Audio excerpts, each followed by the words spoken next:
ওমরে ফারুক সালাত শুরু করলেন, ফজরের সালাত, আল্লাহু আকবার। In the meantime Abu Lulu এই খঞ্জর নিয়ে ওমরে ফারুকের বুকের মধ্যে 3টা স্টেবিং করলেন। একটা মারলেন নাভির নিচে, মারার সাথে সাথে পাকস্থলী কেটে গেল। আরেকটা মারলেন পাজরে, পাজর ছিঁড়ে গেল। ইসলামিক লাইফ, জীবন গড়ুন কোরআন সুন্নাহর আলোকে। আজকে আমরা সাইয়েদনা ওমরে ফারুকের বায়োগ্রাফি সম্পর্কে জানবো।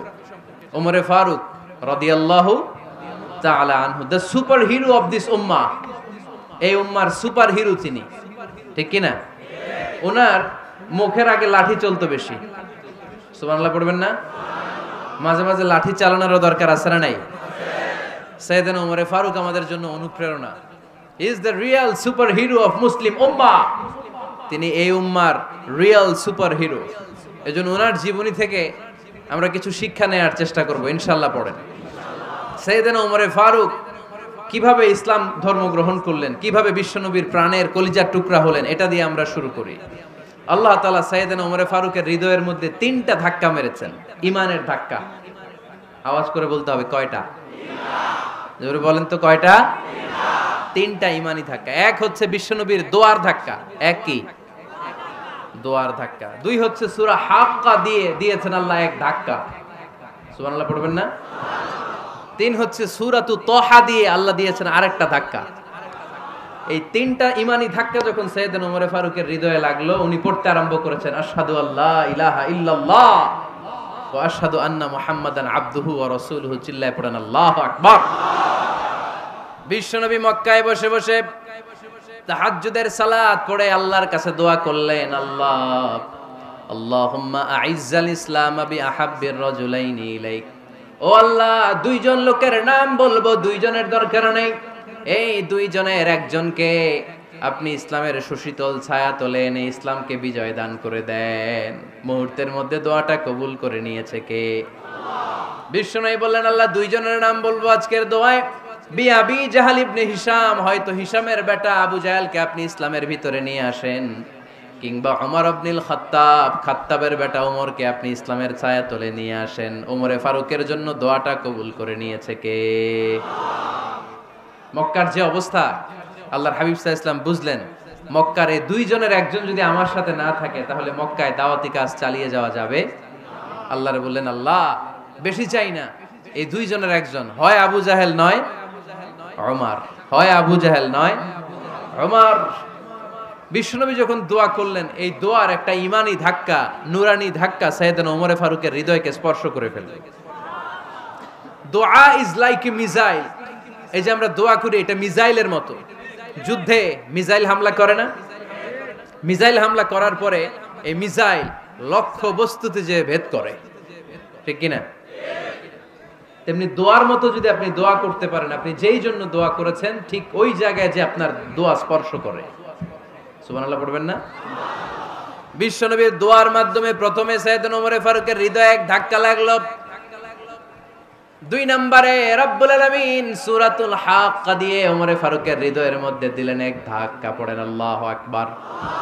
কোরআনের ভেতরে সূরাতুল হাক্কা নামে একটা সূরা আছে না নাই? আল হাক্কাতু মাল হাক্কা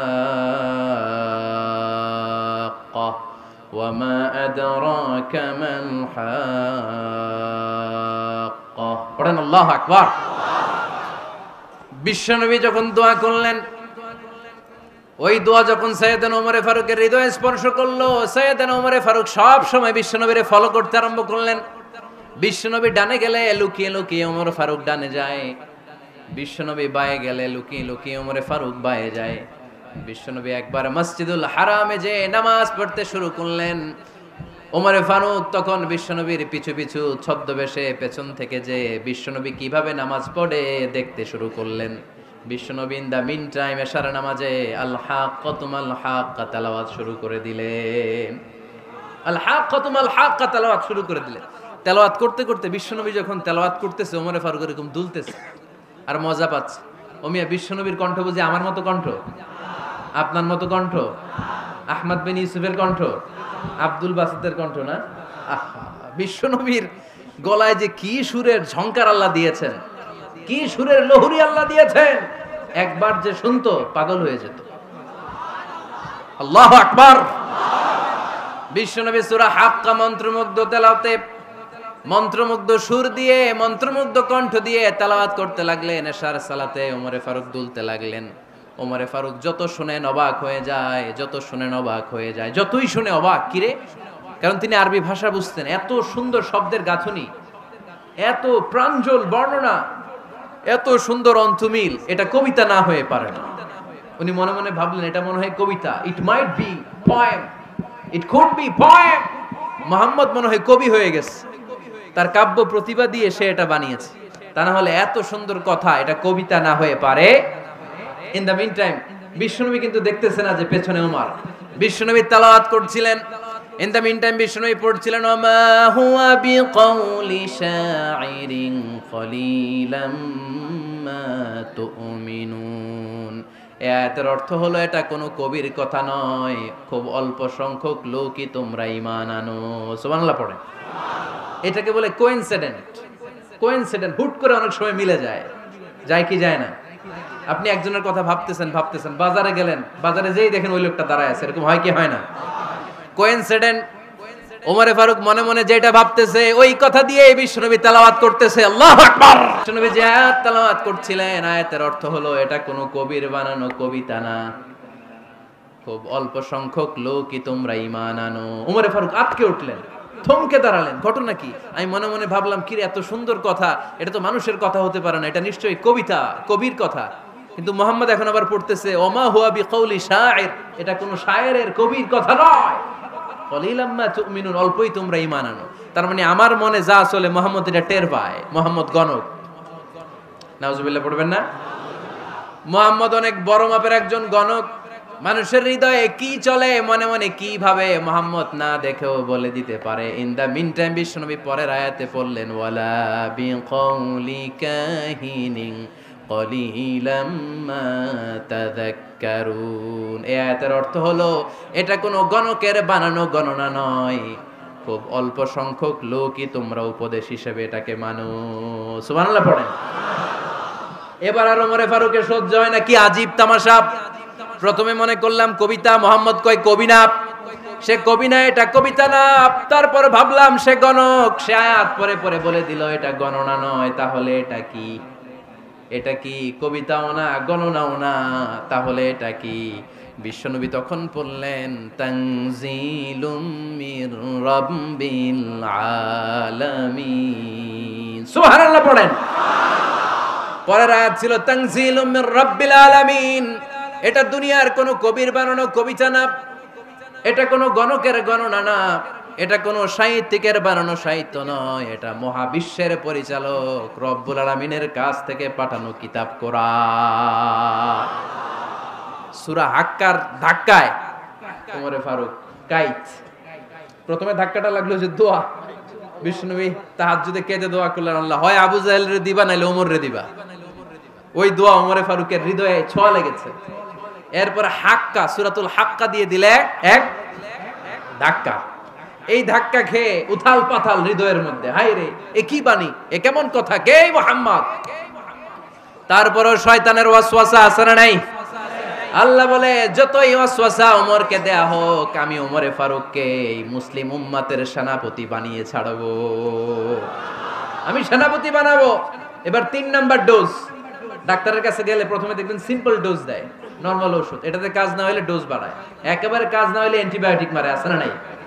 আল্লাহ প্রথমে দোয়ার ছোঁয়া লাগালেন, তারপর সূরা হাক্কা দিয়ে ধাক্কা মারলেন, এরপরে রব্বুল আলামিন বলেন এবার 3 নাম্বার ডোজ সূরা তহা দিয়ে আমি তোমার হৃদয়টারে উজালা বানায় দেব রে ওমর। শয়তান ওদিক দিয়ে ওয়াসওয়াসা, খেলা দুই দিক থেকে চলতেছে। আল্লাহ তাআলা হেদায়েতের রাস্তায় টানছে, শয়তান জাহান্নামের দিকে টানছে। ঘোষণা দেয়া হলো মক্কায়, মুহাম্মদের মাথা কেটে এনে দিলে এত এত স্বর্ণ মুদ্রা দেয়া হবে। ওমরে ফারুক রাজি হয়ে গেলেন, নাঙ্গা তলোয়ার নিয়ে বিশ্বনবীর মাথা কাটার জন্য ছুটলেন। নাউজুবিল্লাহ পড়বেন না? বনু জাহরা গোত্রের এক লোক বলে, আইনা ইয়া ওমর, কই যাও? মুহাম্মদের মাথা কাটতে যাই। আরে মুহাম্মদের মাথা কাটতে যাও? তোমার বোন ফাতিমা বিনতে খাত্তাব আর তোমার বোন জামাই সাঈদ কদ সাবা, এরা তো ধর্ম ত্যাগ করে ফেলছে, এটা তো আমাদের ধর্ম ত্যাগ করে মুহাম্মদের ফলোয়ার হয়ে গেছে। আগে ওমর ঘর সামলাও, পরে মুহাম্মাদের মাথা কাটতে যেও। ওমরে ফারুক অবাক হয়ে গেলেন, তলোয়ার নিয়ে বিশ্বনবীর দিকে না যে নিজের বাড়ির দিকে চলে গেলেন। বিশ্বনবীর আপন বোন ফাতেমা বিনতে খাত্তাব, বোন জামাই সাঈদ আর খাব্বাব রাদিয়াল্লাহু তাআলা আনহু তিনজন মিলে সূরা তাহা তেলাওয়াত করছিলেন। পড়েন সুবহানাল্লাহ। মক্কায় লুকিয়ে লুকিয়ে দাওয়াত হতো। খাব্বাব রাদিয়াল্লাহু তাআলা আনহু একটা চামড়ার ফলকের মধ্যে সূরা তাহার কয়েকটা আয়াত এনে ওমরে ফারুকের বোন আর বোন জামাইকে শিক্ষা দিচ্ছে, ট্রেনিং দিচ্ছে। সুবহানাল্লাহ পড়েন। লুকিয়ে লুকিয়ে ওমরে ফারুক যখন ঘরে চলে আসলেন, এরা তটস্থ হয়ে গেল। সাইয়েদনা খাব্বাব বিছানার তলায় লুকিয়ে গেলেন। ওমরে ফারুক বললেন, দরজা খোলো। ফাতেমা বিনতে খাত্তাব দরজা খোলার পরে নির্মম ভাবে সাইয়েদনা ওমর রাদিয়াল্লাহু তাআলা আনহু বোনের গায়ে আঘাত শুরু করে দিল। বোন জামাইকে আহত করতে শুরু করলো আর বলতে শুরু করলো, তোরা পাগল হলি কেন? কি আছে ওই মুহাম্মাদের মধ্যে? কি জাদু নিয়ে সে এসেছে? সে যাই বলে লোকজন পাগল হয়ে যায়, সবাই তার উপর কালিমা পড়ে ঈমান এনে ফেলে। কি এমন জিনিস তোদের কাছে আছে যেটা দেখে মুহাম্মদকে তোরা ভালোবাসলি? কি আছে? কি পড়তেছিলি আমারে দেখা। ফাতেমা বলে, ইন্নাকা রিজসুন লা ইয়ামাসসুহু ইল্লাল মুতাহহারুন। ও আমার ভাই ওমর, তুমি নাপাক। তুমি কি? লা ইয়ামাসসুহু ইল্লাল মুতাহহারুন, পবিত্রতা অর্জন না করে এই কোরআন ধরা যায় না। সুবহানাল্লাহ পড়েন। ওমরে ফারুক গোসল করে আসলেন, কারণ ধাক্কা তো আগে কয়েকটা খাইছে। কথা বুঝেন নাই বোধহয়। প্রথমে দোয়ার ধাক্কা, পরে কোন সূরা দিয়ে ধাক্কা? হাক্কা দিয়ে ধাক্কা। 3 নম্বরে এখন আরেকটা ধাক্কা খাবে। গোসল করে আসলেন। ফাতেমা বিনতে খাত্তাব বললেন, গোসল যখন করে এসেছেন, এই নেন। ওমরে ফারুক এবার চামড়ার কাপড়ের মধ্যে সূরা তাহার প্রথম আয়াতের দিকে নজর করলেন। নজর করেই কোরআনের প্রেমে পড়ে গেলেন। পড়েন সুবহানাল্লাহ। ওমর ফারুক পড়তে আরম্ভ করলেন, তাহা মা আনজালনা আলাইকাল কুরআনা লিতাশকা ইল্লা তাযকিরাতাল লিমান ইয়াখশা তানজিলাম মিম্মান খালাকাল আরদা ওয়াস সামাওয়াতিল উলা। সুবহানাল্লাহ পড়েন। উনি পড়তে আরম্ভ করলেন, তাহা মা আনজালনা আলাইকাল কুরআনা লিতাশকা, এই কোরআনকে আমি তোমাদের হতভাগ্য জাতি হিসেবে দুনিয়ায় থাকার জন্য পাঠাই নাই। এটা রব্বুল আলামিনের পক্ষ থেকে এসেছে। যারা রবকে ভয় করে তাদের জন্য আছে উপদেশ। যিনি আকাশ বানিয়েছেন, জমিন বানিয়েছেন, ওই আল্লাহ তাআলা নিজেই এই কোরআন পাঠিয়েছে। আওয়াজ করে পড়তে হবে, আল্লাহু আকবার। উনি খুব ভালো আরবি জানতেন। সূরা তাহা পড়ার পরে আর ধৈর্য ধারণ করতে পারে না। ওমর ফারুক ছোট্ট বাচ্চার মতো কান্না শুরু করে দিলেন। আল্লাহু আকবার। সূরা তাহাটা হাতে নিয়ে, তলোয়ারটা হাতে নিয়ে বিশ্বনবীর দিকে ছুটতে আরম্ভ করলেন। আইনা মুহাম্মদ, কোথায় মুহাম্মদ? তোমরা আমাকে মুহাম্মাদের কাছে নিয়ে চলো। বিশ্বনবী তখন সাফা পাহাড়ের পাদদেশে দারুল আরকাম ইবনে আলকামের ঘরে লুকিয়ে লুকিয়ে কোরআনের দাওয়াত দিতেন। ওমরে ফারুককে পাগলের মতো ছুটে আসতে দেখে বিশ্বনবীর চাচা হামজা ইবনে আব্দুল মুত্তালিব বলল, নবী আপনি পালান। ওই যে খাত্তাবের বেটা ওমর আপনাকে অপমান করার জন্য, আক্রমণ করার জন্য তেরে এসেছে। সাহাবীরা বললেন, নবী আপনি পালিয়ে যান, আমরা সামাল দেব। বিশ্বনবী বললেন, না আমি পালাবো না, বরং তোমরা সরে যাও। ওমর ইবনুল খাত্তাবকে আমার দরবার পর্যন্ত আসতে দাও। আমার তো মনে হচ্ছে ওই যে তাহাজ্জুদের নামাজ শেষে চোখের পানি ছেড়ে যে আমি আল্লাহর কাছে দোয়া করেছি, আজকে আমার ওই দোয়াটা কবুল হতে শুরু করেছে। আমার তো মনে হচ্ছে আমার দোয়া কবুল হবে, আসতে দাও। ওমর ফারুক এসে বললেন, আশহাদু আল্লা ইলাহা ইল্লাল্লাহ ওয়া আশহাদু আন্না মুহাম্মাদান আবদুহু ওয়া রাসূলুহু, আমি সাক্ষ্য দিলাম আল্লাহ ছাড়া কোনো ইলাহা নাই, নিশ্চয় আপনি আল্লাহর প্রেরিত বান্দা এবং রাসূল। পড়েন সুবহানাল্লাহ। ওমর ফারুক যখন কালিমা শাহাদা পড়ে মুসলমান হয়ে বিশ্বনবীর হাতে হাত রাখলেন, মুসলিম সাহাবীদের মধ্যে খুশি আর আনন্দের বন্যা বয়ে গেল। মুসলিম হাতে গোনা সাহাবারা আল্লাহর প্রশংসা করলেন। বিশ্বনবী সাইয়েদনা ওমর ফারুককে জড়িয়ে ধরলেন।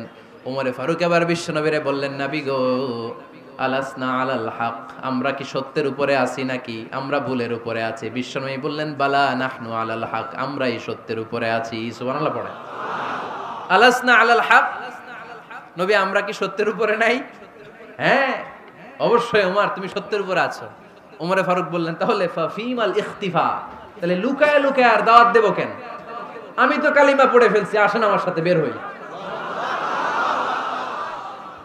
ফাফিমাল ইখতিফা, আর লুকায় লুকায় কেন? আসেন আমরা বাইরে বের হই। বিশ্বনবী বললেন ওমর এটা মাক্কি জীবন, এখানে আমরা একটু গোপনে গোপনে দাওয়াত দিতে চাই। ওমরে ফারুক বলে না, আমার দায়িত্ব, আমি একটা মিছিল দিতে চাই নবী।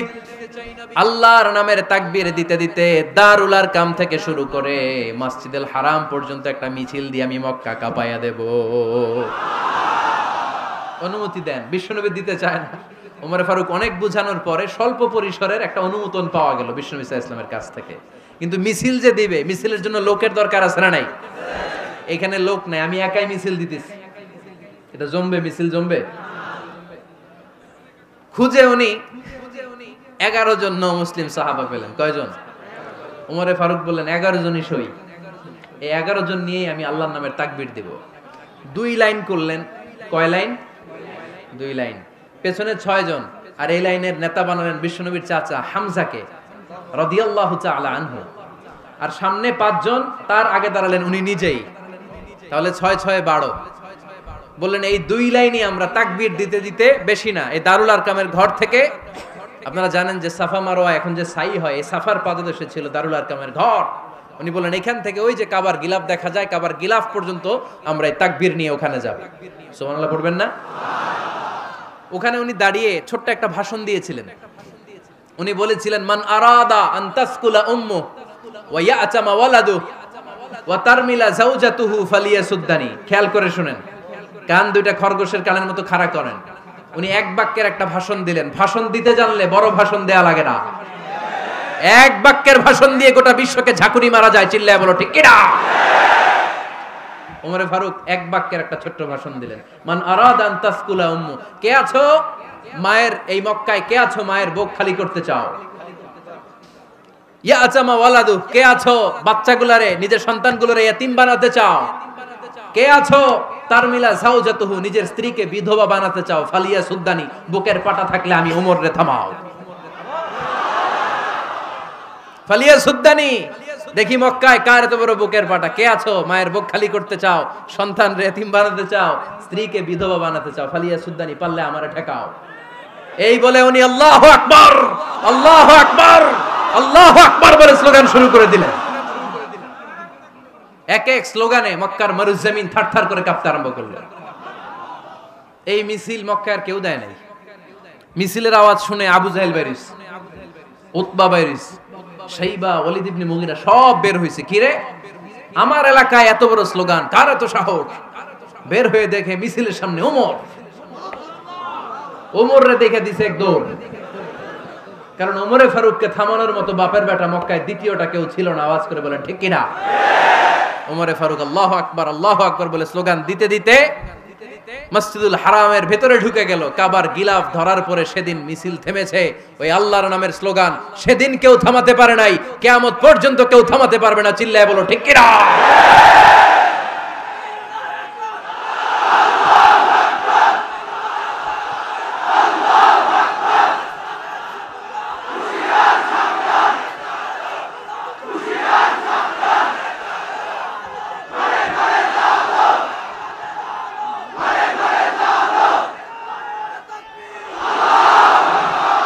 ওইরকম একটা ওমরের দরকার, আমাদের বেশি চাই না। জোরে বলেন ঠিক কিনা?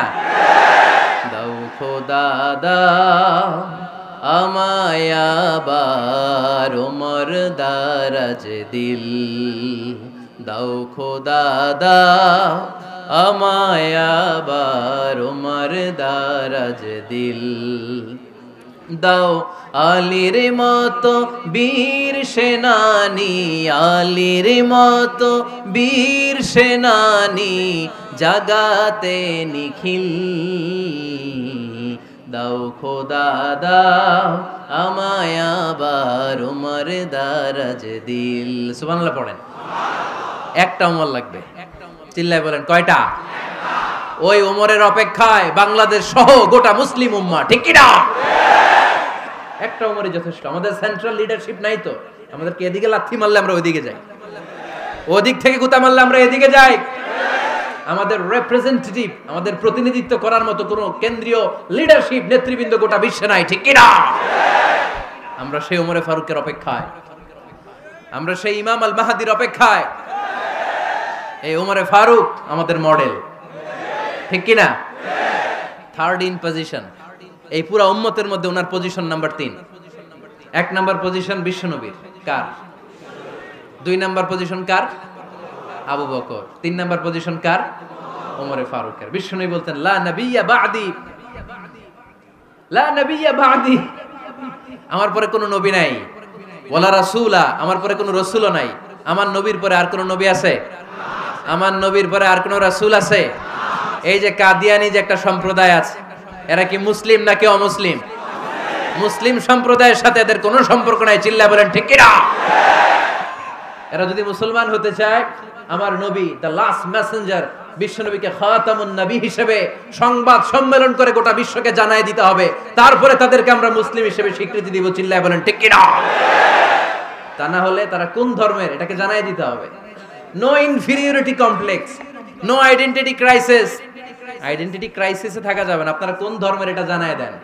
আপনারা বিশ্বনবীরও শেষ নবী মানবেন না, আবার মুসলিম বলেও নিজেদেরকে ট্যাগ লাগাতে চাইবেন। সাধারণ মুসলমানরা এটা এই ধোঁকাবাজি মানে না, চিল্লায় বলেন ঠিক কিনা? আমার নবীর পরে কোনো নবী নাই, আমার রাসূলের পরে কোনো রাসূল নাই, ঠিক কিনা? আল্লাহর হাবিব বলতেন লাউ কানা বা'দি নাবিয়্যুন লাকানা উমর, তবে আমার পরে যদি নবী হওয়ার যোগ্যতা কারো থাকে, আমার ওমরের ওই যোগ্যতা আছে। সুবহানাল্লাহ পড়েন।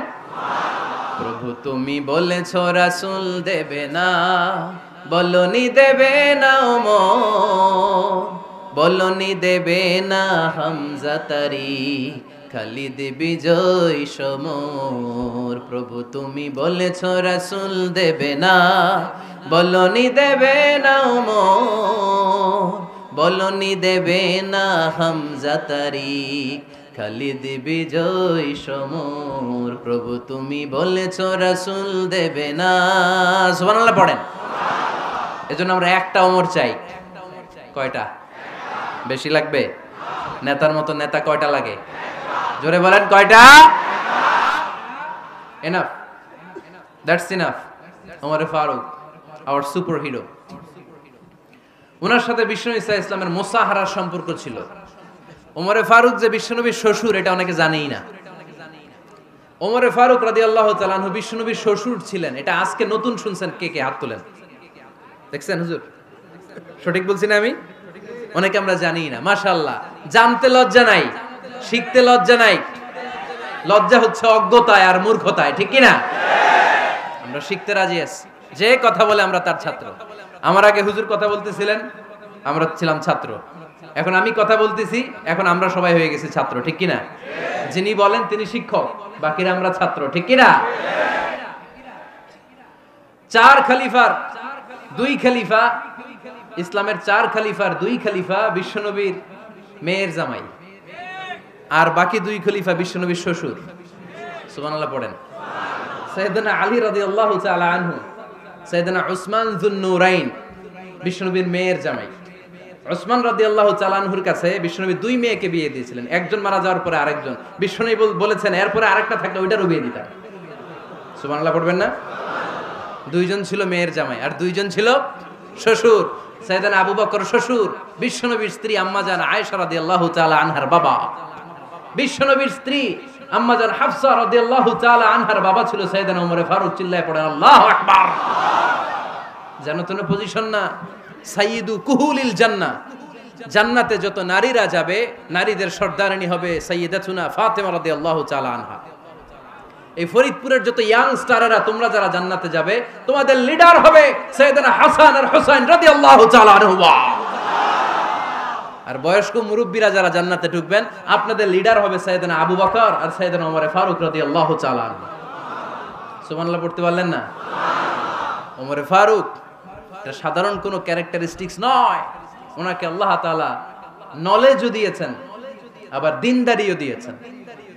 আমার দিনী ভাইয়েরা খেয়াল রাখবেন, কোনো আলেমের মধ্যে বা কোনো নেতার মধ্যে যদি এই দুইটার সমন্বয় আপনি পান, যে তার জ্ঞানও আছে আবার দিনদারিও আছে, he belongs the knowledge and he belongs the তাকওয়া, সে গোটা বিশ্বকে জয় করে ফেলবে। ঠিক কি না? যার মধ্যে জ্ঞান আছে, যার মধ্যে তাকওয়া আছে, তারে কেউ থামায় রাখতে পারে? ওমরে ফারুককে এই দুই নেয়ামত দিয়ে ধন্য করেছে কে? সহিহ বুখারীর বর্ণনা, বিশ্বনবী সাহাবীদের সামনে একটা স্বপ্নের কথা বলছেন। বিশ্বনবী বললেন, আমি স্বপ্নে দেখলাম আমার আঙ্গুলের ফাঁকা থেকে দুধ বের হচ্ছে, আমি তৃপ্তি সহকারে দুধ খেলাম। খাওয়ার পরে দেখলাম আঙ্গুলের মধ্যে একটু দুধ লেগে আছে। আমার আঙ্গুলে অতিরিক্ত লেগে থাকা দুধটা আমি ওমরে ফারুকের মুখের মধ্যে লাগিয়ে দিলাম। সাহাবারা বললেন, ইয়া রাসূলুল্লাহ, ইয়া হাবিবাল্লাহ, মাযা আওয়ালতা বিহি, এই স্বপ্নের আপনি কি ব্যাখ্যা করলেন, আমরা তো বুঝলাম না। বিশ্বনবী বললেন, আওয়ালতু বিহি আল ইলম, আমি এই দুধ দিয়ে জ্ঞানের ব্যাখ্যা করেছি, কারণ ওমরকে আল্লাহ যেই জ্ঞান দিয়েছে গোটা বিশ্বের কাউকে এত জ্ঞান দেয় না। এজন্য স্বপ্নে যদি কেউ দেখেন যে আপনি দুধ খাচ্ছেন, তার মানে আল্লাহ তাআলা আপনার জ্ঞান বাড়ায় দিবে। ওমরে ফারুককে দুধ খেয়ে অতিরিক্ত দুধের অংশটা বিশ্বনবী আবু বকর রাদিয়াল্লাহু তাআলা আনহুর মুখে দেন নাই, সাইয়েদনা উসমানের মুখে দেন নাই, আলী রাদিয়াল্লাহু তাআলা আনহুর মুখে দেন নাই। স্বপ্নে ওই অতিরিক্ত লেগে থাকা দুধটা বিশ্বনবী ওমরে ফারুকের ঠোঁটের মধ্যে লাগিয়ে দিয়েছেন। এই হাদিস থেকে প্রমাণ হয় আল্লাহ তাআলা জ্ঞানের নেয়ামতে সাইয়েদনা ওমরে ফারুককে ধন্য করেছেন। আবার বুখারীর বর্ণনা, বিশ্বনবী সাল্লাল্লাহু আলাইহি ওয়াসাল্লাম আরেকটা স্বপ্নের বর্ণনা দিচ্ছেন। তিনি বললেন, তোমাদের সবাইকে স্বপ্নে আমার সামনে দাঁড় করানো হলো। আমি দেখলাম তোমাদের কারো জুব্বা নাভি পর্যন্ত, কারো জুব্বা হাঁটু পর্যন্ত, কারো জুব্বা টাকনু পর্যন্ত। ওমরে ফারুককে যখন স্বপ্নে আমার সামনে দাঁড় করিয়ে দেয়া হলো, আমি দেখলাম ওমরের জুব্বা এত লম্বা, ওমর টেনে হিচড়ে তার জুব্বা নিয়ে সামনে হেঁটে যাচ্ছে। সাহাবারা বললেন, ফামাযা আওয়ালতা বিহি ইয়া রাসূলুল্লাহ, ও আল্লাহর রাসূল, এই স্বপ্ন দিয়ে আপনি কি বোঝাতে চাইলেন, আমরা কিছু বুঝলাম না। বিশ্বনবী বললেন, আউয়ালতু বিহি আদ-দীন, আমি এই হাদিসের দ্বারা দ্বীনের ব্যাখ্যা করলাম, যার জামা যত লম্বা তার দ্বীনদারি তত বেশি। সুবহানাল্লাহ, আসতে পড়েন। স্বপ্নে দেখলেন কোন সাহাবীর জুব্বা নাভি, কোন সাহাবীর হাঁটু, কারোটা টাকনু, কিন্তু ওমরে ফারুকের জুব্বা এত লম্বা, ইয়াজুরু সাওবাহু, তিনি তার জুব্বা টেনে হিচড়ে যাচ্ছেন। বিশ্বনবী বললেন, এটা দ্বারা আমি দ্বীন, আমি তাকওয়া, দ্বীনদারি, তাকওয়া, এটার ব্যাখ্যা করেছি। তার মানে ওমরে ফারুকের তাকওয়ার সামনে সব তাকওয়া পানি হয়ে যাবে। কোন সুবহানাল্লাহ। আল্লাহ তাআলা সাইয়েদনা ওমরে ফারুককে দ্বীনের জ্ঞান দিয়েছেন, তাকওয়া দিয়েছেন। যুবক ভাইরা, যাকে আল্লাহ তাআলা দ্বীনের জ্ঞান দেয়, যাকে আল্লাহ তাআলা তাকওয়ার এই গুণ দিয়ে সমৃদ্ধ করে, তার জন্য গোটা বিশ্বের সব দরজাগুলোকে ওপেন করে দেয় কে? কত বড় মুত্তাকি ছিলেন সাইয়েদনা ওমরে ফারুক। মদিনার সমাজে কয়জন মুনাফিক ছিল বিশ্বনবী ছাড়া কেউ বলতে পারতেন না। বিশ্বনবী কোন সাহাবীকে মুনাফিকদের লিস্ট দিয়ে যান নাই, একজন সাহাবী ছাড়া। দেখি কেউ বলতে পারেন কিনা ওই সাহাবীর নাম? কি নাম? হুযায়ফা ইবনুল ইয়ামান রাদিয়াল্লাহু তাআলা আনহু। ওনাকে বলা হতো সাহিবু সিররি রাসূলিল্লাহ, আল্লাহ রাসূল সাল্লাল্লাহু আলাইহি ওয়াসাল্লামের গোপন তথ্যের ধারক বাহক। সুবহানাল্লাহ পড়বেন না?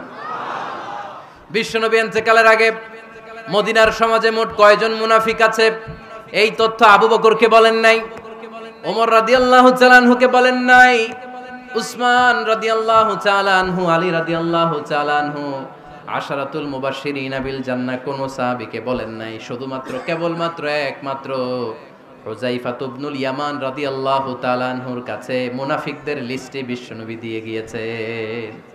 সুবহানাল্লাহ পড়েন। মদিনায় কারা কারা মুনাফিক কেউ জানতো না হুযায়ফা ছাড়া। কে ছাড়া? নামটা আজকে মুখস্থ করেন, যাতে অন্য কোনো ওয়াজে কেউ জিজ্ঞেস করলে বলতে পারেন। মুনাফিকদের লিস্ট যে সাহাবীর কাছে বিশ্বনবী দিয়ে গিয়েছিলেন, সাহাবীর নাম কি? নাম? নামটা কেমন লাগে? ভাল লাগে? অনেকে আমারে জিজ্ঞেস করে, হুজুর আমার ছেলে হবে আগামী মাসে, একটা নাম দেন। নাম দিয়ে দিলাম হুযায়ফা। যাদের হবে ছেলে, এলাকায় যাদের নেক্সট কয়েক মাসে ছেলে হবে, খালি হুযায়ফা চলবে। কি চলবে? ভাল লাগে? নামটা ভাল লাগে? রাইখেন, অনেক সুন্দর নাম। উনি জানতেন মুনাফিক কারা। দেখেন ওমরে ফারুকের তাকওয়ার লেভেলটা কত হাই। ওমরে ফারুক একদিন হুযায়ফা রাদিয়াল্লাহু তাআলা আনহুর কাছে গেলেন, যে বললেন, হুযায়ফা, বিশ্বনবী ইন্তেকালের আগে মুনাফিকদের নামের লিস্টটা কারো কাছে দেয় নাই, আমার জানা নাই, সাইয়েদনা আবু বকরের জানা নাই, কোন সাহাবীর জানা নাই, তুমি ছাড়া। আমি তোমার কাছে জানতে চাই, আমি ওমরের নামটা ওই মুনাফিকদের খাতায় আছে কিনা আমার একটু বলো। আমার ওমরের নামটা ওই মুনাফিকদের লিস্টিতে একটু আছে কিনা, নামটা একটু বলো। যদি থাকে আমি ভালো হয়ে যাব, আমি নেফাকি দূর করে পাক্কা মুমিন হতে চাই। আমার নাম যদি মুনাফিকের লিস্টে থাকে আমি তো শেষ। হুযায়ফা চোখের পানি ছেড়ে দিয়ে বলে, আমিরুল মুমিনিন, কেমন প্রশ্ন করলেন আপনি? আপনি বিশ্বনবীর শ্বশুর, এই উম্মতে আপনার পজিশন 3 নাম্বার। আপনারে মুনাফিকরা ভয় পায়, শয়তান আপনারে ভয় পায়। আপনি জান্নাতে সব বয়স্ক লোকদেরকে নিয়ে জান্নাতের মধ্যে আগে আগে ঢুকবেন, কেমন করে মুনাফিকদের কাতারে আপনার নাম থাকতে পারে ওমর? সুবহানাল্লাহ পড়ে। কি বিনয়ী, কি তাকওয়া। হুযায়ফাকে যে ধরতেন, হুযায়ফা একটু বলো না আমার নামটা মুনাফিকদের লিস্টিতে আছে কিনা। ওমরে ফারুকের যদি এই টেনশন থাকে যে আমি মুনাফিক হয়ে গেলাম কিনা, আমাদের এই টেনশন থাকার দরকার আছে না নাই? হ্যাঁ, যেন সব সময় আল্লাহর কাছে দোয়া করতে হবে, আল্লাহ তুমি নেফাকি থেকে আমাদেরকে বাঁচাও। আরো জোরে পড়েন আমিন। ওমরে ফারুক রাদিয়াল্লাহু তাআলা আনহু আমাদের সুপার হিরো, আমাদের সবাই বলেন আমাদের। উনি কত বড় সুপার হিরো শুনেন। উনি জুমার খুতবা দিচ্ছেন। কি দিচ্ছেন? মসজিদে নববীতে খুতবার মাঝখানে হঠাৎ বললেন, ইয়া সারিয়াতাল জাবাল, ইয়া সারিয়াত ইবনে জানিমিল জাবাল। এই কথা বলেই আবার খুতবা দিতে শুরু করলেন।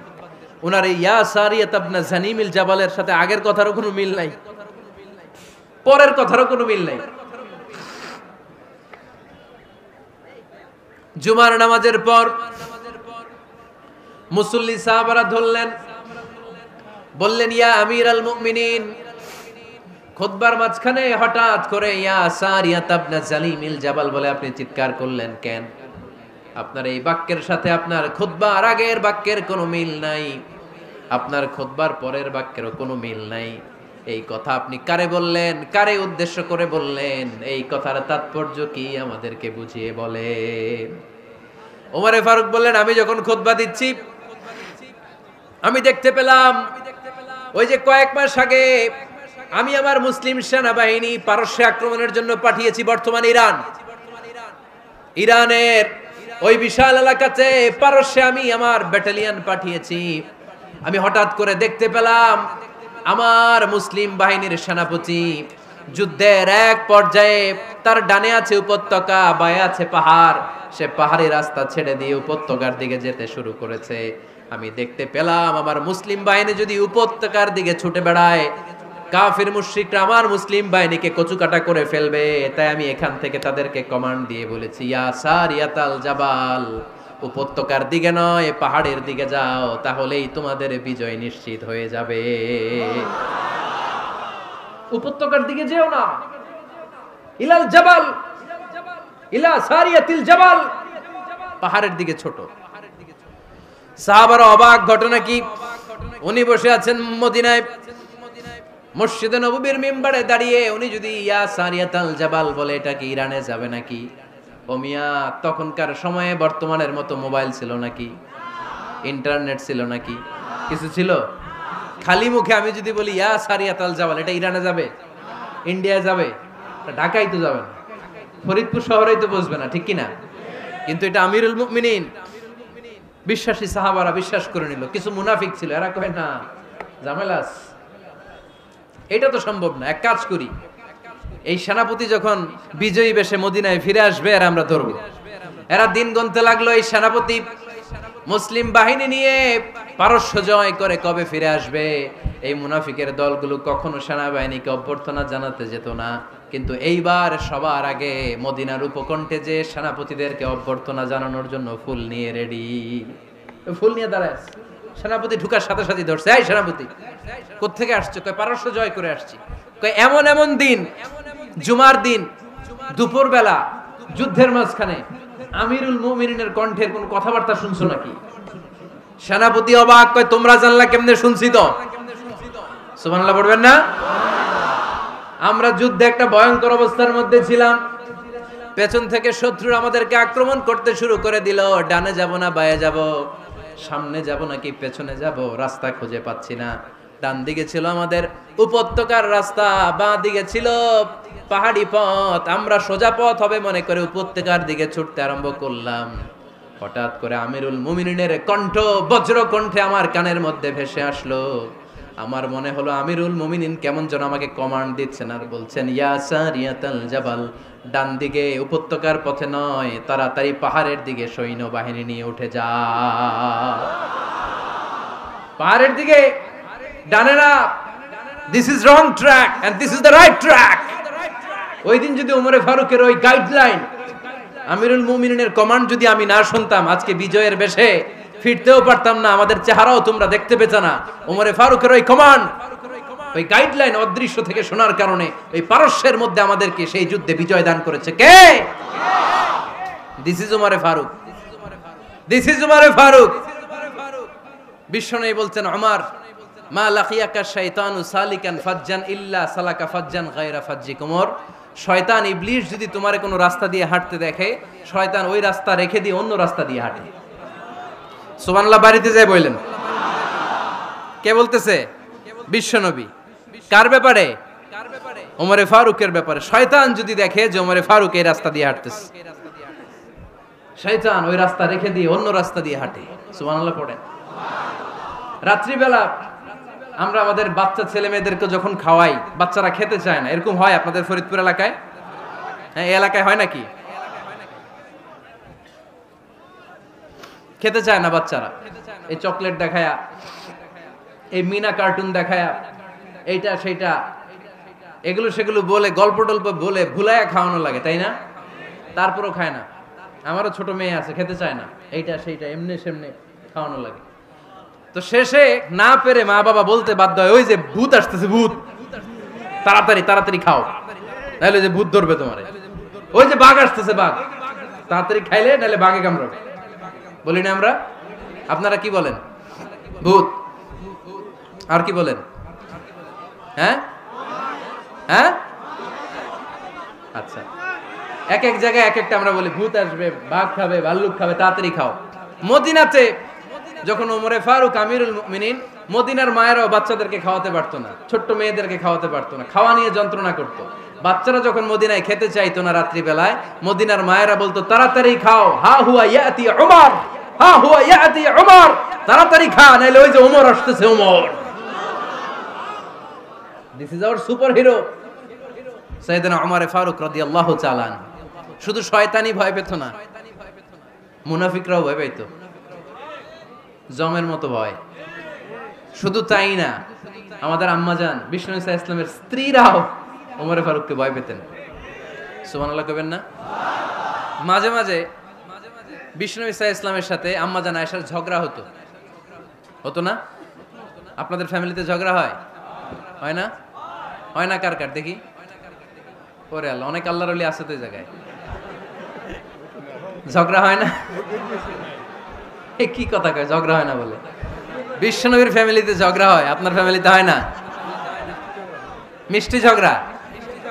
আর ও বিয়েই করে নাই।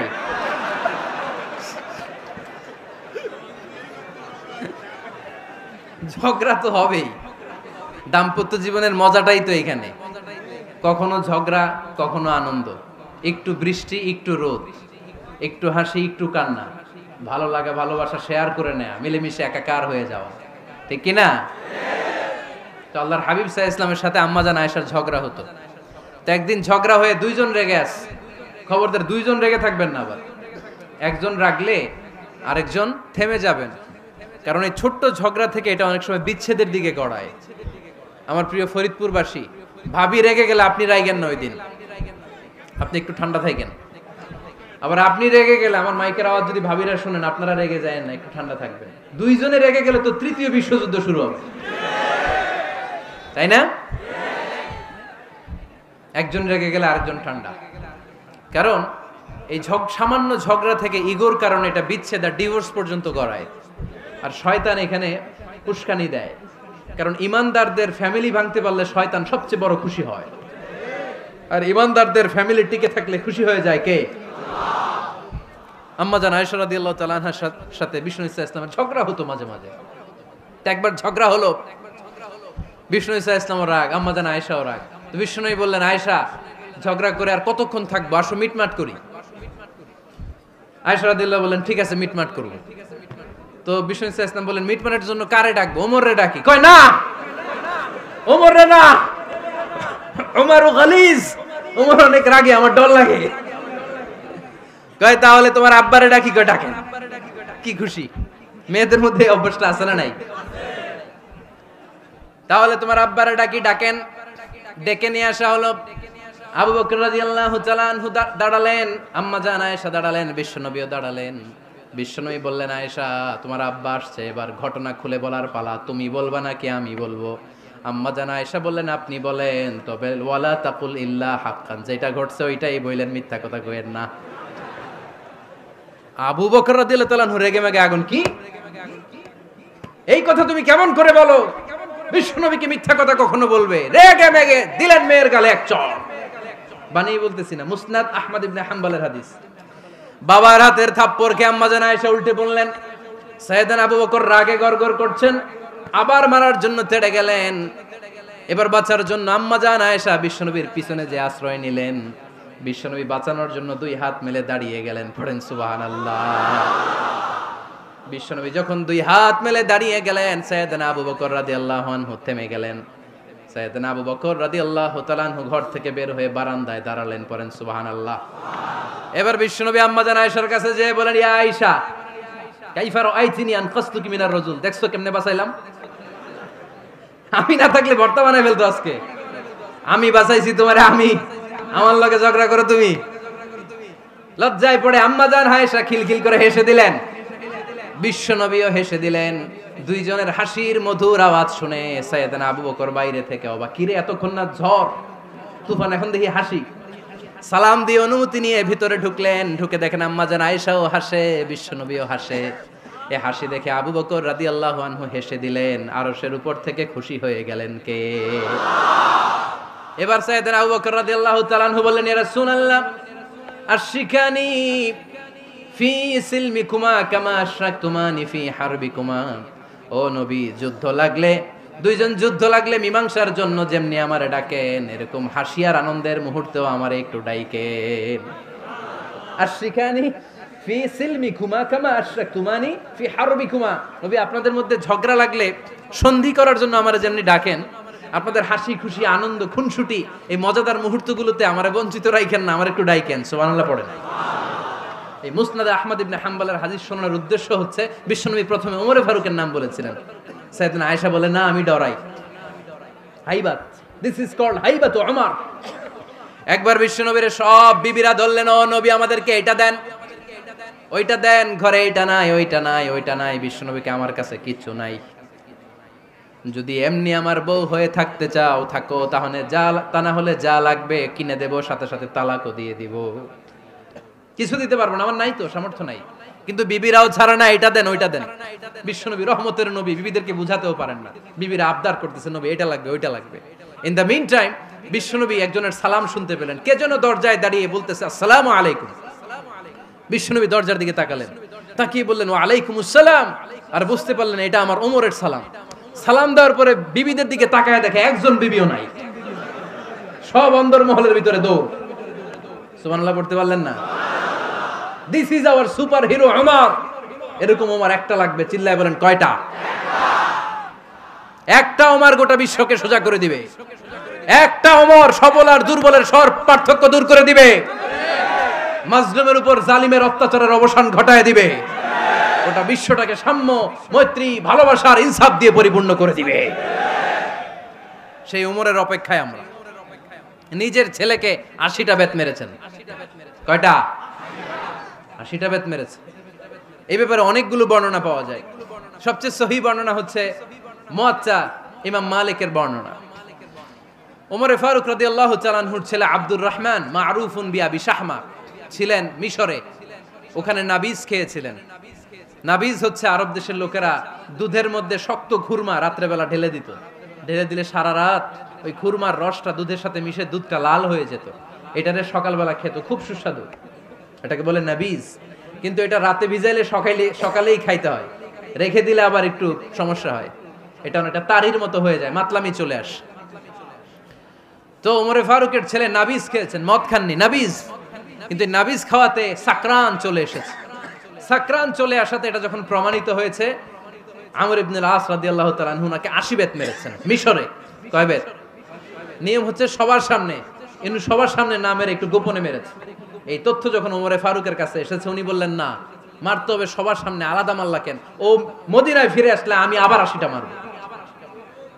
মদিনায় ফিরে আসার পরে সাইয়েদনা ওমরে ফারুক ওই আগের 80টারে আর ধরেন নাই, নিজ হাতে আবার 80টা বেত মেরেছেন।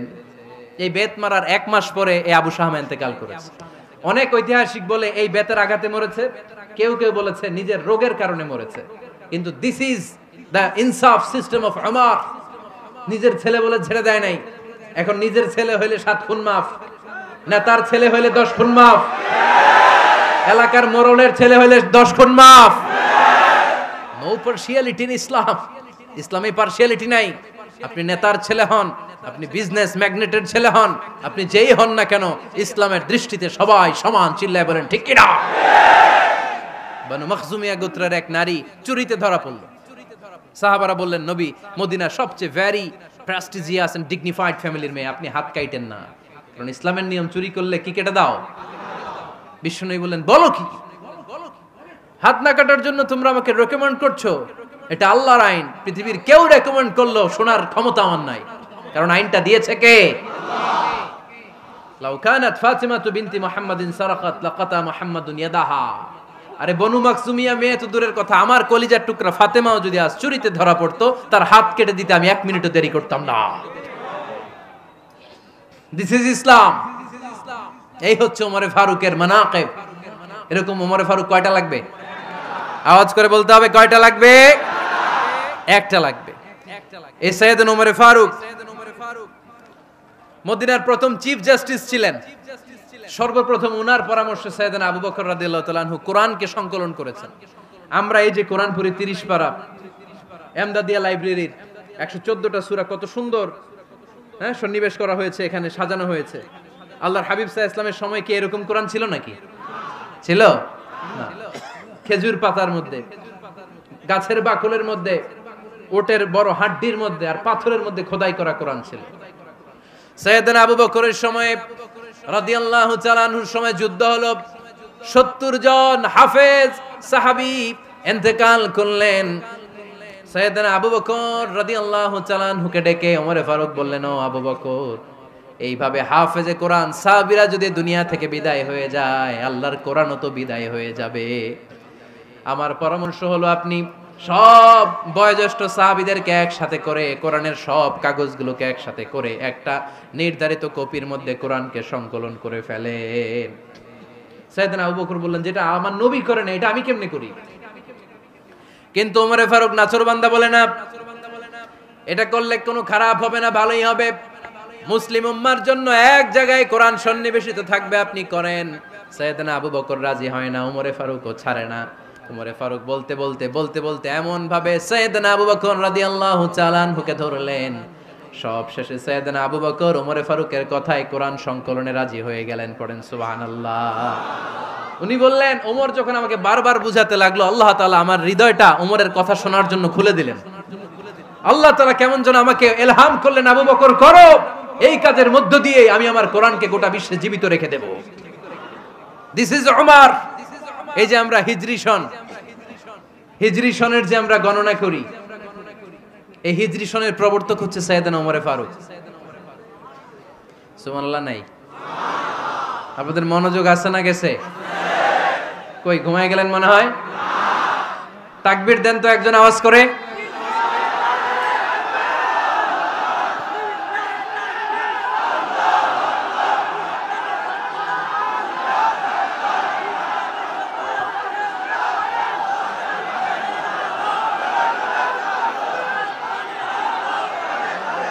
মাশাআল্লাহ, মাশাআল্লাহ। বসেন বসেন, এখনই শেষ করে দেব কিছু সময়ের মধ্যে। আমরা একসাথে বিদায় নিব ইনশাআল্লাহ। ওঠা বসা করবেন না, ওঠা বসা করবেন না, বসেন।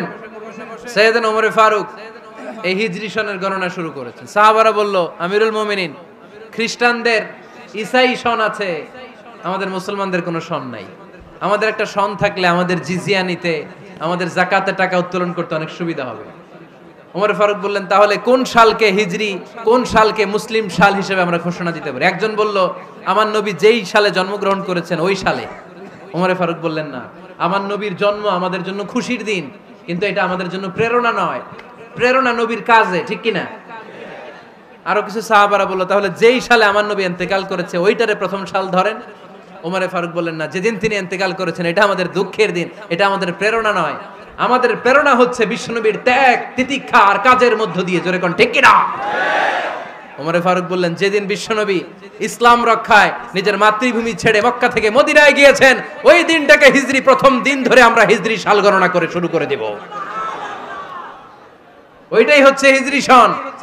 সেখান থেকে হিজরি সনের প্রবর্তন করেছেন সাইয়েদনা ওমর ফারুক রাদিয়াল্লাহু তাআলা আনহু।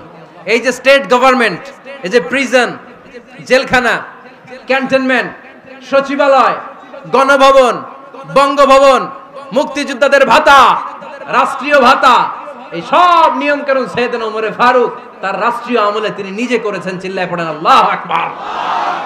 মুসলমানদের আলাদা কারেন্সি, নিজস্ব মুদ্রা ব্যবস্থা নিজে চালু করেছেন। সৈনিকদের মধ্যে যারা বিবাহিত প্রতি 6 মাস অন্তর অন্তর 1 মাসের ছুটি কাটাতে তারা ফিরে আসবে, সাইয়েদনা ওমর ফারুক চালু করেছেন। চিল্লায় আওয়াজ করে পড়েন আল্লাহু আকবার। এই যে আমরা 20 রাকাত সালাতুত তারাবি পড়ি রমাদানে, পড়েন না আপনারা? এটা সাইয়েদনা ওমর ফারুক চালু করেছে।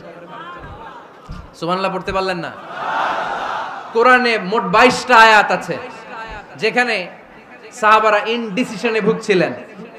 বিশ্বনবীর মত একটা, ওমর ফারুকের মত আর একটা। এই 22 জায়গায় আল্লাহ তাআলা বিশ্বনবীর মতের পক্ষে আয়াত নাজিল না করে ওমর ফারুকের মতের পক্ষে কোরআনের আয়াত নাজিল করেছেন। আওয়াজ করে পড়েন আল্লাহু আকবার। এদিকে উঠলেন কেন আপনারা? যারা উঠছেন আমার দিকে তাকান।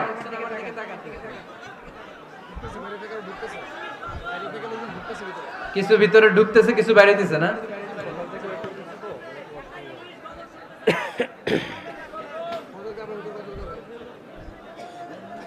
সাইয়েদনা ওমর ফারুক, আমরা সাহাবীদের জীবন চরিত পড়তে চাই না, কত যে অনুপ্রেরণামূলক দৃষ্টান্ত সাইয়েদনা ওমর ফারুক আমাদের জন্য রেখে গিয়েছেন। ওমর ফারুক যখন খলিফা, দিনের বেলায় যদি রাষ্ট্রে কোনো নিয়ম জারি করতেন, দিনের বেলায় জনগণকে কোনো বিষয়ে যদি নিষেধ করতেন, রাত্রে বেলায় খাওয়ার সময় ফ্যামিলি মেম্বারদের সবাইকে বলতেন, এই দিনের বেলা আমি জনগণকে এই কাজ করতে নিষেধ করেছি, তোমরা আমার ফ্যামিলি মেম্বার, খবরদার তোমরা এই কাজ করো না। জনগণ করলে যতটুকু শাস্তি, তোরা করলে পাবি ডবল শাস্তি।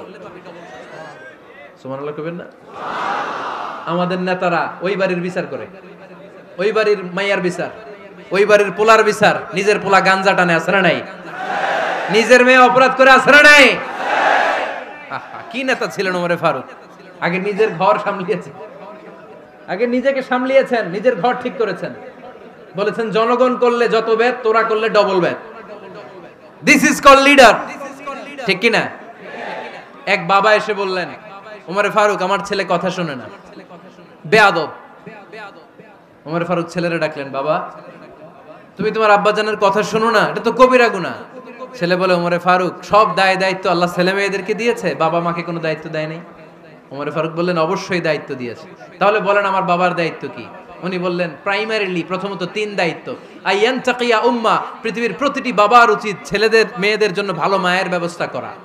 2 নম্বরে আইয়ুহসিনা ইসমা, সুন্দর তার একটা নাম রেখে দেয়া। 3 নাম্বার ইউআল্লিমাহুল কিতাব, তার আল্লাহর কিতাব শিক্ষা দেওয়া। এবার ছেলেকে আমার আব্বা 3টার একটাও করে নাই।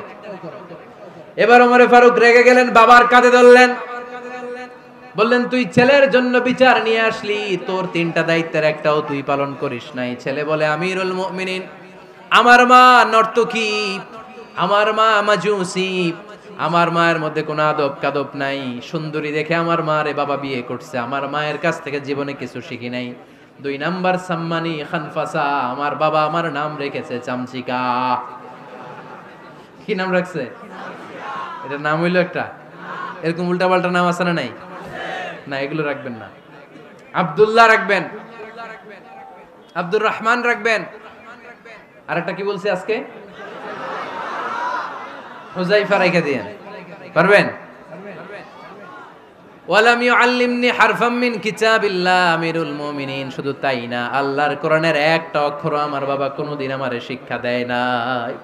ওমর ফারুক রেগে গেলেন, এবার বাবার কান্দে ধইরা মারতে শুরু করলেন। তুই পোলার নামে বিচার নিয়ে আইছিস, তোরে মার দিমু আগে। এরকম নেতার দরকার আছে না নাই? মদিনায় এক লোক তার বউরে রাগের চোটে 100 তালাক দিয়ে ফেলছে। কয় তালাক দেয়ার নিয়ম কয়টা? দিছে কয়টা? এবার স্ত্রী কাঁদতে কাঁদতে এসে বলে, আমিরুল মুমিনিন দেখেন, আমার স্বামী আমারে রেগে মেগে 100 তালাক দিছে। ওমর ফারুক বললেন, দইরা নিয়ে এটারে। নিয়ে আসা হলো। ওমর ফারুক বললেন, কয়টা তালাক দিয়েছো? কয় 100টা। কেন দিছো? কয় মাথা গরম আছিল। এরকম আছে না? তালাক দেওয়ার সময় সব তালাক, তুই তালাক, তোর মা তালাক, তোর বোন তালাক, সব তালাক।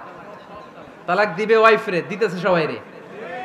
তোমার ফারুক বললেন, দিবে 3টা, 100টা দিলা কেন? কয় মেজাজ গরম ছিল। কয় দাঁড়া, আত-তালাকু মিন শাআইরিল্লাহ, তালাক হচ্ছে আল্লাহর দেয়া বিধানের একটা নিদর্শন, এটা নিয়ে তুই খামখেয়ালি করলি। আমার রায় শোন, আমার রায় হচ্ছে 3 তালাকে তোর বউ তালাক, বাকি 97 তালাক তোর পিঠের উপরে পড়বে। এরকম বিচারের দরকার আছে না নাই? এরকম দৃষ্টান্তমূলক বিচার যদি বাংলার জমিনে দেয়া হতো, আর কোন নারী ধর্ষিতা হতো, আর কোন নারীকে অ্যাসিড মারা হতো, আর কোন নারী যৌতুকের জন্য কান্না করতো? একটা আমল লাগবে, বেশি না। কয়টা লাগবে? তিনি গভর্নর সিস্টেম চালু করেছিলেন, governor system, Islamic state. Bahrain, Yemen, মিসর, কুফা, বসরা, মক্কা, মদিনা, এই 7 জায়গায় 7 জন গভর্নর পাঠিয়েছেন। তাদের থেকে তথ্য নিতেন। এই গভর্নর সিস্টেম উনি বানিয়েছেন। সাইয়েদনা আমর ইবনে আল-আস রাদিয়াল্লাহু তাআলা আনহুকে পাঠিয়েছেন মিশরে। মিশরে একটা দৌড় প্রতিযোগিতা হতো। ওই দৌড় প্রতিযোগিতায় আমর ইবনে আল-আস রাদিয়াল্লাহু তাআলা আনহুর ছেলে অংশগ্রহণ করেছে, কিন্তু এক মিশরি ওই দৌড় প্রতিযোগিতায় চ্যাম্পিয়ন হয়ে গেছে। রানার্স আপ হয়েছে আমর ইবনে আল-আসের ছেলে। এবার মিশরি ফার্স্ট আর গভর্নরের ছেলে সেকেন্ড। রাগের চোটে আমর ইবনে আল-আসের ছেলে ওই মিশরির মাথার মধ্যে কয়েকটা বাড়ি মেরেছে। মিশরি বলে, আমার মাল্লা কেন? তুমি খেলায় পারো না, আমারে মাল্লা কেন? কয় আনা ইবনুল আকরামিন, আমি গভর্নরের পোলা, আমি যা বলবো এটাই হবে, আমার উপরে কথা নাই। মিশরি ওইখানে আর ঝগড়া বাঁধায় নাই, মনে দুঃখ নিয়ে মদিনায় চলে আসলেন। এসে বললেন, আমিরুল মুমিনিন, আপনি আমর ইবনুল আস রাদিয়াল্লাহু তাআলা আনহুকে মিশরের গভর্নর বানিয়ে পাঠিয়েছেন। একটা প্রতিযোগিতায় আমি চ্যাম্পিয়ন হয়েছি, ওনার ছেলে হয়েছে রানার আপ। কেন সে চ্যাম্পিয়ন হতে পারে নাই? এই কারণে আমার মাথায় লাঠি দিয়ে 3টা বাড়ি মেরে। বিচারটা দিছে কার দরবারে? কথা বুঝেন নাই বোধহয়?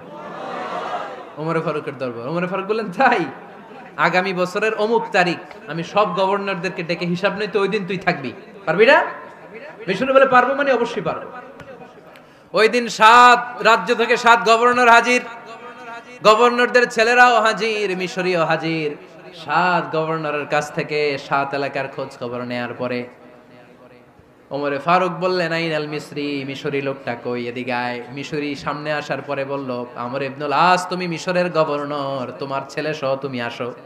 আমর ইবনুল আস এসে সামনে বসে রইলেন।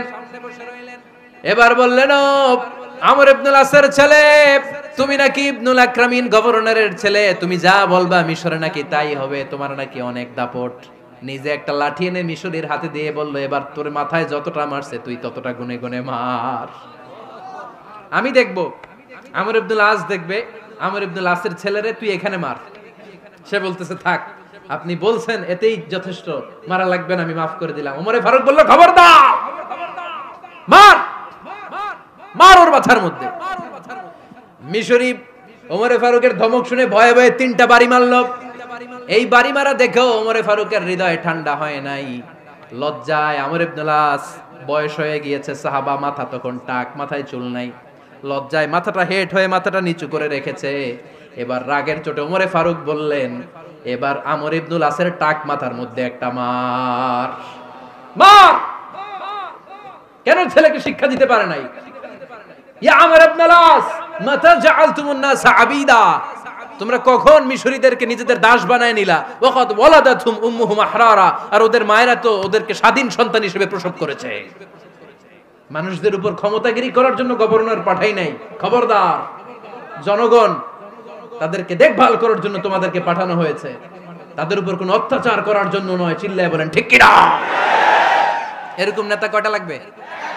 কয়টা? ওই নেতার নাম কি? ওমর। হ্যাঁ, হুয়া ইয়াতি ওমর। 22 জায়গায় বিশ্বনবী কয় একটা, ওমরে ফারুক বলে আরেকটা। আল্লাহ বলে, বিশ্বনবী আপনার পক্ষে আমি আয়াত নাজিল করতে পারলাম না, আমি ওমরের পক্ষে নাজিল করে দিলাম। বিশ্বনবী বলতেন, ইন্নালি কুল্লি উম্মাতিন মুহাদ্দাস, সব উম্মতের মধ্যে, সব নবীর উম্মতের মধ্য থেকে একজন করে আল্লাহ তাকে মুহাদ্দিস বানাতো। মুহাদ্দিস না, মুহাদ্দাস। মুহাদ্দাস মানে এমন লোক যিনি যা ভাবতো ওই ভাবনাটাই আল্লাহ আয়াত হিসেবে নাজিল করে দিতেন। বিশ্বনবী বলেন, আমার উম্মতের মধ্যে মুহাদ্দাস হচ্ছে সাইয়েদনা ওমর।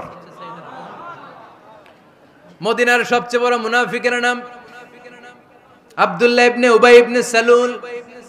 সব মুনাফিকদের সরদার, কিন্তু এই মুনাফিকের ছেলেটা হলো পাক্কা ইমানদার। এই ছেলের নাম হলো আব্দুল্লাহ। আওয়াজ করে বলেন, ছেলের নাম কি?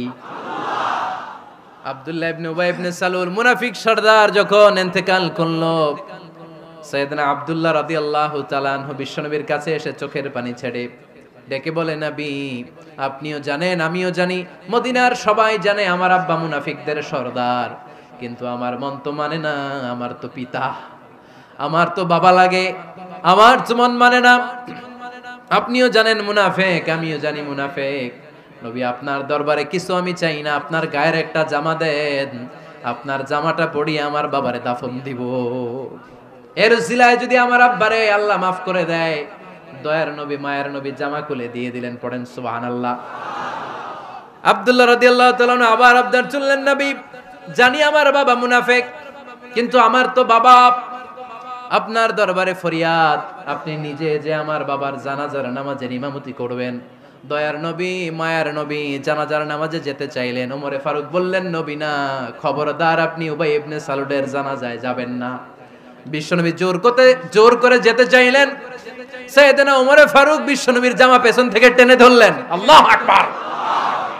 টেনে ধরলেন, যাবেন না আপনি। ওমরে ফারুকের হাত থেকে হ্যাচকা টান মেরে জুব্বা টান দিয়ে বিশ্বনবী জানাজায় চলে গেলেন। রব্বুল আলামিন আয়াত নাজিল করলেন, ইস্তাগফির লাহুম আও লা তাস্তাগফির লাহুম ওয়া ইন তাস্তাগফির লাহুম ৭০ মাররাতান ফালান ইয়াগফিরাল্লাহু লাহুম। নবী গো, একবার নয়, দুইবার নয়, ৭০ বারও যদি এই মুনাফিকের জন্য আপনি ক্ষমা চান, তার জন্য ক্ষমা নাই, তার জন্য আছে জাহান্নাম। ওয়ালা তাকুম, আপনি যাবেন না আলা কবরি, কখনো তাদের জানাজায় যাবেন না। এই যে একটা ভুল করে ফেলছেন, এটা এবারই শেষ, এরপরে আর যাবেন না। সাইয়েদনা ওমর ফারুকের পক্ষে আল্লাহ তাআলা কোরআনের আয়াত নাজিল করে দিলেন। চিল্লায় পড়েন আল্লাহু আকবার। এভাবে 22টা জায়গায় ওমর ফারুক যা বলেছে, এটা নিয়ে একটা আলাদা আলোচনা হইতে হবে, আলাদা একটা আলোচনা লাগবে যে 22টা আয়াতে আল্লাহ তাআলা বিশ্বনবীর পক্ষে কোরআনের আয়াত নাজিল না করে সাইয়েদনা ওমর ফারুকের পক্ষে আয়াত নাজিল করেছেন। চিল্লায় পড়েন সুবহানাল্লাহ। ওই ওমর ফারুককে আমাদের মডেল বানানোর দরকার আছে না নাই? ওই ওমর ফারুকের জীবনী আমাদের ছেলে মেয়েদেরকে পড়ানোর দরকার আছে না নাই? আমাদের ভবিষ্যৎ প্রজন্ম এগুলো জানে না। ওরা সালমান খান দেখে বড় হয়, ওরা শাহরুখ খান দেখে বড় হয়, ওরা ঋত্বিক রোশনকে দেখে বড় হয়, ওরা মনে করে যে এরাই বড় সুপার হিরো। আমাদের যে কত বড় সুপার হিরো আছে এরা জানেই না। নতুন প্রজন্মের কর্ণকোহরে সাইয়েদনা ওমর ফারুকের ইতিহাস পৌঁছে দেওয়ার দরকার আছে না নাই? ওমর ফারুকের ইন্তেকালের ঘটনাটা বলেই আমরা মুনাজাতের দিকে যাব।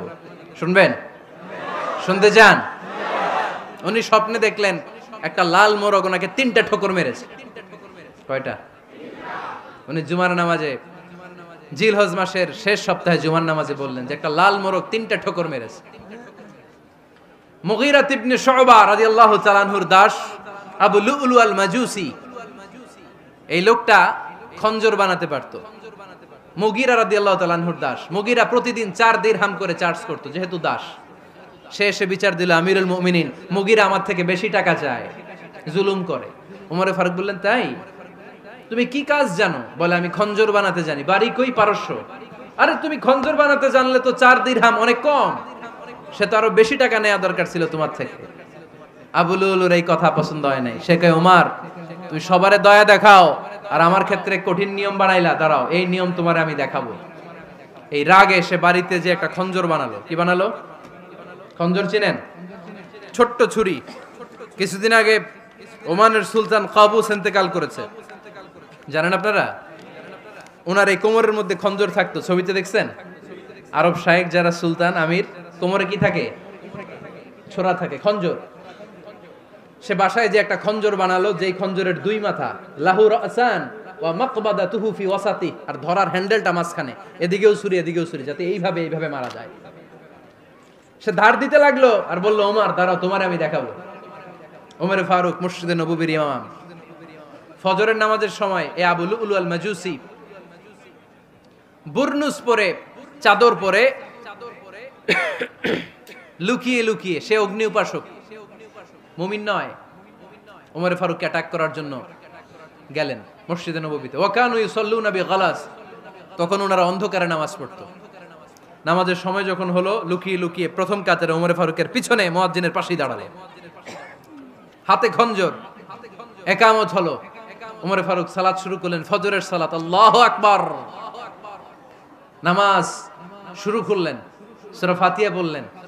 আরেকটা সূরা যখন পড়তে যাবেন, in the meantime Abu Lulu এই খঞ্জর নিয়ে ওমরে ফারুকের বুকের মধ্যে 3টা স্টেবিং করলেন। একটা মারলেন নাভির নিচে, মারার সাথে সাথে পাকস্থলী কেটে গেল।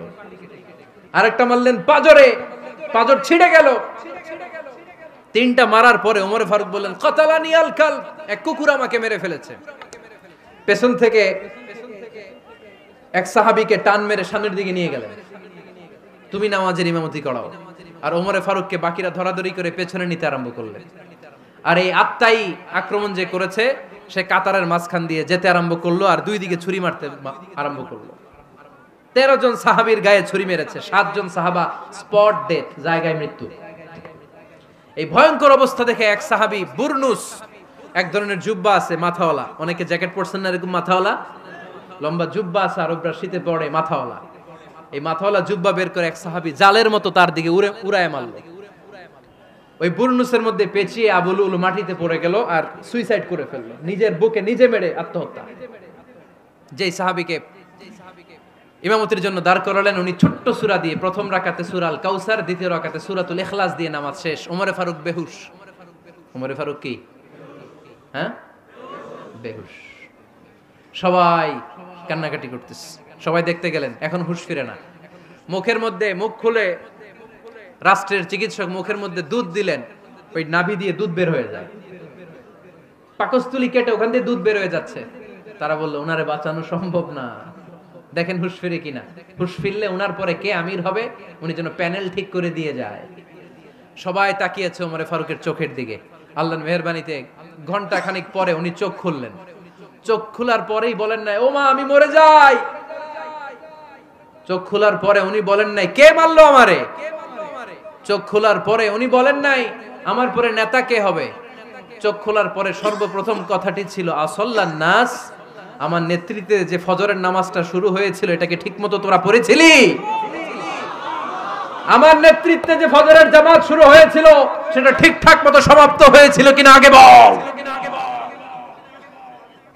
আসল্লান নাস, নামাজটা হয়েছে কিনা বল। সুবহানাল্লাহ কইতে পারলেন না? This is Omar, hour super hero. নেতা অনেকগুলো লাগে না, এরকম নেতা একটাই যথেষ্ট, যে গোটা বিশ্বকে কাঁপায় দিতে পারে। চিল্লায় বলো ঠিক কিনা? আমরা চাই আমাদের ছেলেগুলো ওমরে ফারুকের মতো বড় হোক। আমরা চাই আমাদের ছেলে মেয়েগুলো খাব্বাব, খুবাইব, সাইয়েদনা আলী, উসমান, আবু বকর রাদিয়াল্লাহু তাআলা আনহুর অনুসরণে বড় হোক, ঠিক কিনা? আমরা একটা ওমর চাই, যিনি আমাদেরকে সালাতের শিক্ষা দিয়ে গিয়েছেন, ইন্তেকালের আগে বলেছেন সাল্লান নাস। এজন্য আমরা যেন নামাজ কখনো নষ্ট না করি। আল্লাহর জমিনে দিন বাস্তবায়ন আসাদ্দুহুম ফি আমরিল্লাহি ওমর রাদিয়াল্লাহু তাআলা আনহুর মতো এত কঠোর কেউ ছিলেন না। তাই দিন বাস্তবায়নে আমরা যেন কাউরে ছাড় না দেই। সবার আগে আল্লাহর দিন, সবার আগে আল্লাহর কোরআন, সবার আগে আমার ইসলাম, ঠিক কিনা? চাইলেই কেউ এদেশ থেকে ইসলাম রে মিটাই দিতে পারবে না। যে দেশে আল্লাহু আকবার ধ্বনির সাথে সাথে সূর্য উঠে যায়, আল্লাহু আকবার ধ্বনির সাথে সাথে সূর্য ডুবে যায়, সে দেশে আর কিছু থাকবে না থাক, আমার ইসলাম থাকবেই। আর কিছু থাকবে না থাক, আমার কোরআন থাকবেই। সে ইসলামের সাথে থাকতে রাজি আছেন তো? কোরআনের সাথে থাকতে রাজি আছেন তো?